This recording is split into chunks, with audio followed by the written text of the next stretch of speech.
Ketahuilah Allah maha luas dengan pengampunannya.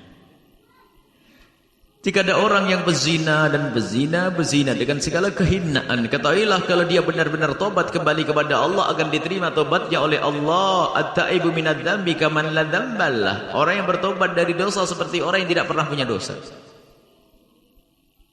Tobat yang sesungguhnya, mungkin dia adalah seorang pelacur. Maka dari itu jangan sekali-kali Anda merendahkan orang lain. Bisa saja dibalik orang itu menjadi orang mulia lalu Anda dihinakan. Dia berzina, mungkin berzina, melakukan kehinaan, naudzubillah. Akan tapi lihat, itu masa lalu mereka.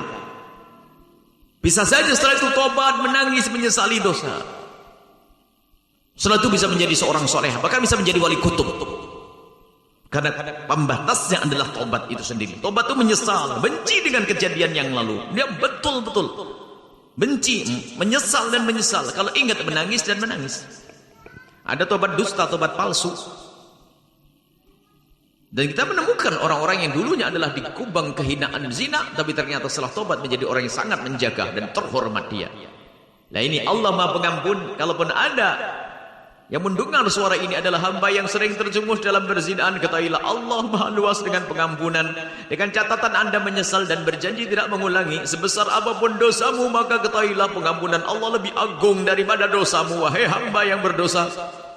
Hanya syaratnya Anda memohon kepada Allah, menangis dan menyesal. Adapun tanda penyesalan yang sesungguhnya sederhana. Anda jangan cerita kepada siapapun tentang masa lalumu yang buruk. Ini, hei hamba yang pernah kepleset dalam zina, tanda tobatmu itu benar. Anda tidak boleh cerita kepada siapapun dari bangsa manusia, termasuk laki-laki yang bakal menikahimu. Ini kebodohan, berkedunguan seorang wanita yang kepleset dalam zina diceritakan kepada manusia yang lain. Termasuk orang yang bakal menikahinya dikasih tahu, terhinalah wanita itu. Sebab itu dosa kepada Allah manusia tidak berhak untuk tahu. Ini dosa kepada Allah, cukup Anda mengadu kepada Allah. Pak Hakim pun tidak perlu tahu, sehingga tidak disunahkan ikrar mengakui perzinaan. Bahkan kalau ada orang pernah mengaku perzinaan kepada hakim, disunah ditarik ikrarnya. Karena apa? Dosa itu hendaknya ditutup, bukan untuk disebarkan. Maka manusia dungu dan dia bukan tobat yang sesungguhnya. Katanya dia tobat, tapi dia tidak pernah malu menceritakan masa lalunya. Tutup masa lalumu dan berperanlah engkau sebagai seorang solehah yang tidak pernah kenal dunia itu. Caranya hijrah dari tempat itu. Agar Anda mulai, sehingga dalam hukuman zina adalah taghribu amin, dijauhkan 1 tahun agar dia tidak dikenali oleh orang sebagai berzina, dan itu harus ditutup. Dan siapapun dari kita yang mendengar berita, Anda mungkin dengar orang yang mengadu kepada Anda punya kewajiban menutup. Haram bagi Anda bercerita kepada siapapun tentang orang tersebut. Harus ditutup yang namanya zina. Sehingga dengan bisa menutup ini adalah tanda diampuni oleh Allah. Dan menyesal dosa syahwat kepleset, tapi Allah Maha Pengampun. Jangan ceritakan kepada siapapun dari bangsa manusia. Menyesal dan menangis. Dan jangan ceritakan, sudah selesai tutup, berperanlah sebagai seorang yang soleh seperti tidak pernah kenal zina. Berperanlah sebagai wanita yang solehah seperti tidak pernah kenal zina. Tapi masa lalu itu masa lalu, dahulu ketahuilah tobat menghapus itu semuanya. Kalau Anda paham, itu maknanya. Cuman kedunguan sebagian orang, lihat bercerita, dungu dan dungu. Dosa kepada Allah. Karena apa? Kenapa kok hendaknya ditutup? Nabi mengajari. Lihat, ini kalau sudah bicara zina saya agak panjang sedikit. Karena banyak kebodohan orang gara-gara perzinaan menjadi rendah semua. Keluarganya jadi rendah semuanya. Sebab semua dosa itu kalau ditobat itu akan mudah hilang. Orang kafir masuk Islam namanya mu'allaf, bangga anaknya. Ibu saya mu'allaf masih bangga. Tapi kalau seorang anak pernah dengar ibuku berzina, sampai keturunan pun itu nempel di jidat. Ayo. Karena hina betul yang namanya zina. Dan zina tidak akan dilakukan kecuali oleh orang rendah. Wanita Arab Hindun suatu ketika diajak baiat oleh Rasulullah. Wanita-wanita, wahai wanita Arab muslimah, ayo berbaiat kepadaku. Berbaiat untuk apa ya Rasulullah? Berbaiat untuk beriman kepadaku, Allah kepadaku. Apalagi ya Rasulullah? Berbaiat untuk tidak mencuri. Baik ya Rasulullah, kami berjanji untuk tidak mencuri. Berbaiat apa lagi ya Rasulullah? Berbaiatlah kalian wahai wanita untuk tidak berzina.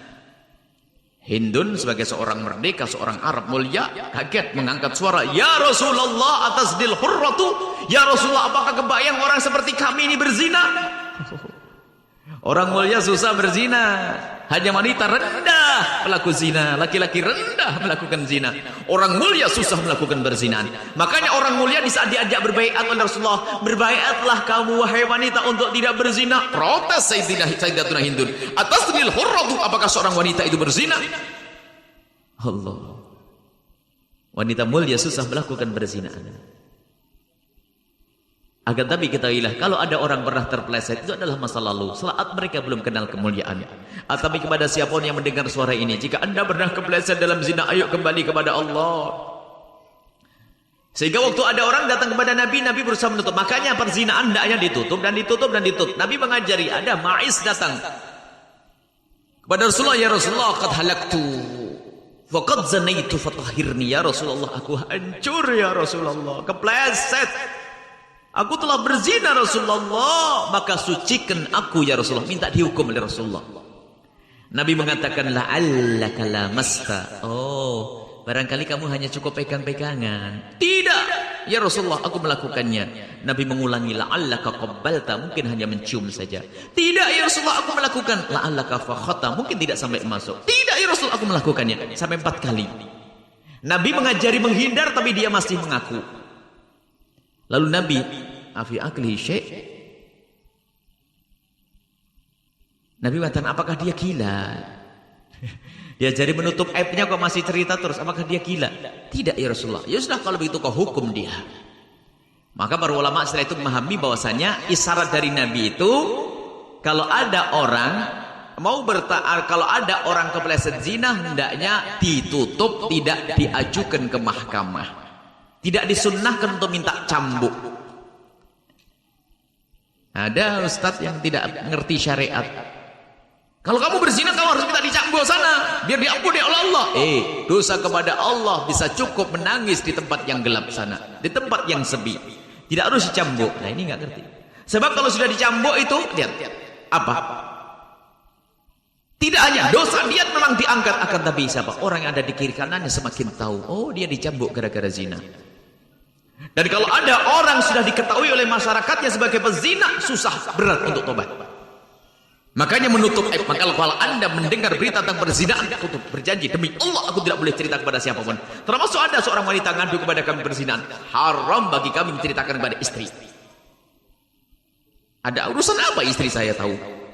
Untuk apa Umi harus tahu? Tidak, selagi orang mengadu kepada saya, hanya saya yang tahu. Dan itu pun saya menyumpah, jangan cerita lagi kepada siapapun. Kadang-kadang keperucut. Seorang wanita tiba-tiba, Buya, mohon maaf, tolong saya Buya. Kenapa, ada apa? Saya telanjur zina. Aduh, saya keperucut ngomong. Gimana ini? Seharusnya kau tidak cerita kepadaku yang demikian itu. Tapi saya tidak tahu jalan Buya. Kalau baik, saya kasih jalan. Hendaknya ditutup. Coba kalau tidak ditutup. Satu kampung, ada orang sudah ketahuan zina. Na'udzubillah. Sudah ketahuan. Kalau sudah ketahuan biasanya putus asa. Alah, ngapain saya tahan-tahan pun satu kampung sudah tahu kalau saya zina. Anda pun ternyata mencibir kepada dia, hei bezina, awas suamimu aku akan kugoda. Bisa berjanji begitu. Karena dia sudah busuk. Tapi kalau orang itu tertutup, lihat, di kampungnya masih dianggap sebagai orang mulia, dia susah melakukan berzina. Kalau masih punya rasa malu. Yang jadi masalah kalau sudah putus asa. Coba anda melihat, na'udzubillah, semoga Allah mengampuni, misalnya pelacur misalnya. Pelacur kalau sudah di kampung, sudah sebagai pelacur, sudah nggak malu lagi. Berangkat sore sudah ketahuan dengan dandannya. Mau kemana? Ya sudah, mau dagang. Sudah biasa, karena apa? Sudah diketahui oleh masyarakatnya sebagai bezina. Dan untuk tobat berat itu semuanya. Biasa kalau kami bicara masalah ini, karena permasalahan ini sangat berat sekali. Dan banyak kejadian di sana sini. Zina adalah hina. Zina adalah rendah. Maka dari itu, wahai hamba Allah, hindarkan anak-anak kita dari zina. Dengan masukkan mereka kepada pendidikan yang benar. Hindarkan anak kita dari zina dengan mempermudah pernikahan. Jangan mempersulit pernikahan, wahai hamba-hamba Allah, hai para ibu, jangan kau jerumuskan anakmu ke neraka. Di saat anakmu sudah butuh nikah, hendaknya kau nikahkan, jangan kau tunda. Belum kuliah, Buya, enggak pakai kuliahnya nanti setelah menikah. Belum bekerja, nanti akan ketemu pekerjaannya. Sebagai orang tua kadang susah. Awas wahai orang tua, kalau dia melakukan zina gara-gara anda melarang menikah, anda dapat dosa pertama sebelum sang anak. Alangkah banyaknya orang tua yang mempersulit pernikahan anaknya. Alasannya apa? Kamu masih sekolah belum selesai, selesaikan dulu sekolahmu nak. Dia tuh bingung karena syahwatnya bergolak, kemudian sudah dekat sama seseorang, sama ibunya harus selesaikan kuliah, setiap hari bertemu dan teleponan, iblis berbisik, iblis berbisik. Akhirnya sudahlah nunggu nuruti kemauan ibu, sebab saya pun minta nikah tetap tidak diperkenankan. Sudah, akhirnya benarlah sang anak nanti dapat gelar sarjana ekonomi, sarjana apapun plus zina. Ibunya masuk neraka dulu. Ini hati-hati urusan berzinahan adalah rendah. Nikah macam-macam. Kita menikahkan anak-anak di pondok, ada yang umur 17 tahun mau nikah, 18 tahun nikah. Oh nikah. Makanya saya marah kalau ada anak santri melanggar Allah, saya marah. Kalau ada anak santri ingin nikah, saya carikan. Ayo. Ya, bersyukurlah jadi santri yang cepat dinikahkan. Ayo, jadi santri tak nikahkan lambat-lambat enggak boleh nih. Nikah karena halal. Sebab kalau tidak halal haram dibuka, naudzubillah. Saya tidak. Apalagi namanya perzinahan, kehinaan. Akan tapi kepada hamba yang pernah kepleset dalam zina, ingat Allah Maha Pengampun, jangan sampai Anda masuk bab putus asa. Sebab kalau ada orang putus asa dosanya lebih gede daripada dosa itu sendiri. Sehingga akan menjadi pezina pelacur. Sebagian ada orang karena kedunguannya. Misalnya apa? Kenapa kamu jadi pelacur? Ini kisah nyata. Ada satu kisah seorang pelacur. Gimana kisahmu jadi pelacur? Karena saya diperkosa oleh paman saya. Pamanmu memperkosa adalah hina. Tapi apakah setelah diperkosa sudah putus asa pun saya sudah tidak perawan? Urus saya dengan keperawanan. Karena dia sudah diperkosa oleh pamannya, jadi putus asa, jadi pelacur. Nasib buruk. Kamu diperkosa tidak dosa, tinggal minta ampun kepada Allah, tinggal. Tapi kan saya sudah, ini setan yang mengajari. Urusan keperawanan diketahuilah, Allah tidak melihat itu semuanya. Allah melihat kamu tobat atau tidak tobat. Apalagi kasusnya diperkosa. Gara-gara tidak ada keperawanannya, makanya dulu pernah suara di kota ini juga kalau tidak salah. Mau dilihat tentang keperawanan, tidak tahu di sekolah. Wah, ini adalah program menjerumuskan ini. Kalau ada orang berzina pun harus tutup. Sekarang mau dilihat perawan atau tidak perawan. Ini model apa ini? Maka ilmu syariat itu harus ditegakkan saat itu ada. Jadi ketahuilah, kalau ada berzina di tengah orang-orang soleh, dia tidak akan kelihatan berzina. Dia akan menjadi orang soleh. Kalau ada seorang perempuan berzina, lalu bertobat masuk di kalangan orang soleh, tidak akan tampak berzinaannya. Bahkan dia mungkin lebih solehah lagi. Jadi tugas kita adalah menutup. Lalu apa selangkah selanjutnya orang-orang tersebut adalah di samping menyesali, menutup aibnya. Tidak boleh bercerita kepada siapapun, berperanlah menjadi seorang soleh. Saya satu contoh penutup. Dan ini kenyataan.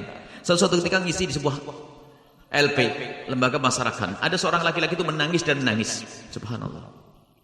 Laki-laki menangis dan menangis. Rupanya menangisnya adalah memang menangis tobat. Tapi dia keluarnya masih lama.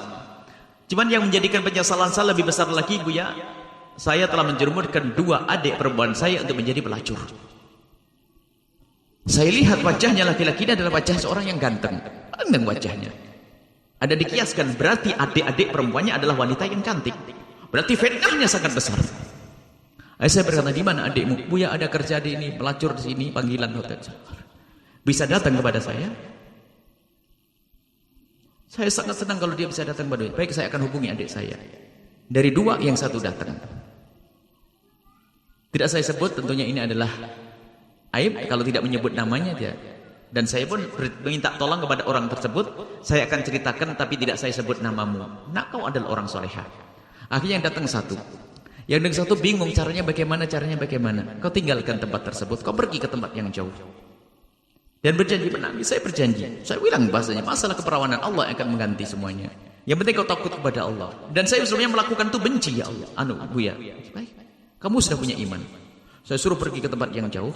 Kamu cari tempat yang sekiranya dekat dengan orang-orang baik di sana. Subhanallah. Berperanlah sebagai orang baik. Jangan bercerita apapun. Kebetulan di situ ada famili dan kerabatnya yang tidak tahu kasus ini. Dia duduk di situ. Tanya tidak sampai 1 tahun dilamar sama orang. Dan dia tidak boleh cerita kepada orang. Tanya beri kabar, Buya saya menikah. Alhamdulillah. Akhirnya datang sudah punya anak 2. Setelah itu ceritanya, alhamdulillah.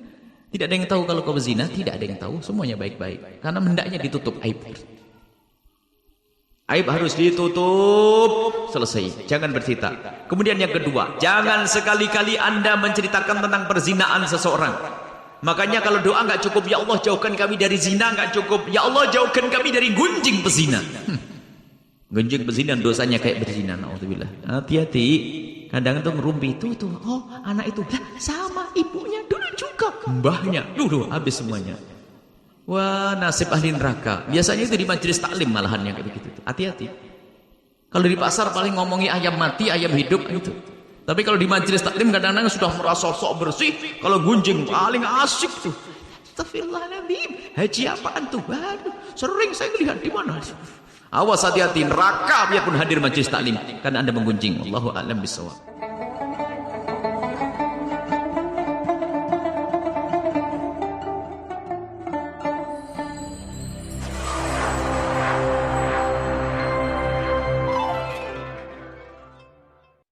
Tinggal, tapi kan saya sudah ini setan yang mengajari urusan keperawanan. Diketahuilah Allah tidak melihat itu semuanya. Allah melihat kamu tobat atau tidak tobat. Apalagi kasusnya diperkosa. Gara-gara tidak ada keperawanannya, makanya dulu pernah suara di kota ini juga kalau tidak salah mau dilihat tentang keperawanan, tidak tahu di sekolah. Wah, ini adalah program menjerumuskan ini. Kalau ada orang berzina pun harus tutup. Sekarang mau dilihat perawan atau tidak perawan. Ini model apa ini? Maka ilmu syariat itu harus ditegakkan saat itu ada. Jadi ketahuilah, kalau ada bezina di tengah orang-orang soleh, dia tidak akan kelihatan bezina. Dia akan menjadi orang soleh. Kalau ada seorang perempuan berzina, lalu bertobat masuk di kalangan orang soleh, tidak akan tampak berzinaannya. Bahkan dia mungkin lebih solehah lagi. Jadi tugas kita adalah menutup. Lalu apa selangkah selanjutnya orang-orang tersebut adalah di samping menyesali, menutup aibnya. Tidak boleh bercerita kepada siapapun, berperanlah menjadi seorang soleh. Saya satu contoh penutup. Dan ini kenyataan.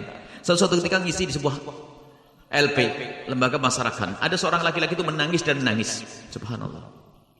Laki-laki menangis dan menangis. Rupanya menangisnya adalah memang menangis tobat. Tapi dia keluarnya masih lama. Cuman yang menjadikan penyesalan saya lebih besar lagi, Buya, saya telah menjerumuskan 2 adik perempuan saya untuk menjadi pelacur. Saya lihat wajahnya laki-laki ini adalah wajah seorang yang ganteng. Ganteng wajahnya. Ada dikiaskan, berarti adik-adik perempuannya adalah wanita yang cantik. Berarti fitnahnya sangat besar. Saya berkata, di mana adikmu? Buya, ada kerja di ini, pelacur di sini, panggilan hotel. Bisa datang kepada saya? Saya sangat senang kalau dia bisa datang kepada saya. Baik, saya akan hubungi adik saya. Dari 2, yang 1 datang. Tidak saya sebut, tentunya ini adalah aib kalau tidak menyebut namanya dia. Dan saya pun minta tolong kepada orang tersebut, saya akan ceritakan tapi tidak saya sebut namamu. Nak, kau adalah orang solehah. Akhirnya yang datang 1. Yang datang 1 bingung caranya bagaimana. Kau tinggalkan tempat tersebut, kau pergi ke tempat yang jauh. Dan berjanji menangis, saya berjanji. Saya bilang bahasanya, masalah keperawanan Allah yang akan mengganti semuanya. Yang penting kau takut kepada Allah. Dan saya sebenarnya melakukan itu benci, ya Allah. Buya, baik. Kamu sudah punya iman. Saya suruh pergi ke tempat yang jauh. Kamu cari tempat yang sekiranya dekat dengan orang-orang baik di sana. Subhanallah. Berperanlah sebagai orang baik. Jangan bercerita apapun. Kebetulan di situ ada famili dan kerabatnya yang tidak tahu kasus ini. Dia duduk di situ. Tanya tidak sampai 1 tahun dilamar sama orang. Dan dia tidak boleh cerita kepada orang. Tanya beri kabar, Buya saya menikah. Alhamdulillah. Akhirnya datang sudah punya anak 2. Setelah itu cerita, alhamdulillah. Tidak ada yang tahu kalau kau berzina, tidak ada yang tahu, semuanya baik-baik. Karena hendaknya ditutup aib. Aib harus ditutup, selesai. Jangan bercerita. Kemudian yang kedua, jangan sekali-kali Anda menceritakan tentang perzinaan seseorang. Makanya kalau doa nggak cukup, ya Allah jauhkan kami dari zina, nggak cukup. Ya Allah jauhkan kami dari gunjing pezina. Gunjing pezina dosanya kayak berzina. Na'udzubillah. Hati-hati. Kadang tuh ngerumpi tuh, oh anak itu lah sama ibunya dulu juga, mbahnya dulu habis semuanya. Wah, nasib ahli neraka. Biasanya itu di majelis taklim malahan yang kayak begitu. Hati-hati. Kalau di pasar paling ngomongi ayam mati, ayam hidup itu. Tapi kalau di majelis taklim kadang-kadang sudah merasa sok bersih. Kalau gunjing paling asik tuh. Astagfirullahaladzim. Haji apaan tuh? Waduh, sering saya lihat di mana. Awas, hati-hati, neraka biarpun hadir majelis taklim karena Anda menggunjing. Wallahu a'lam bishawab.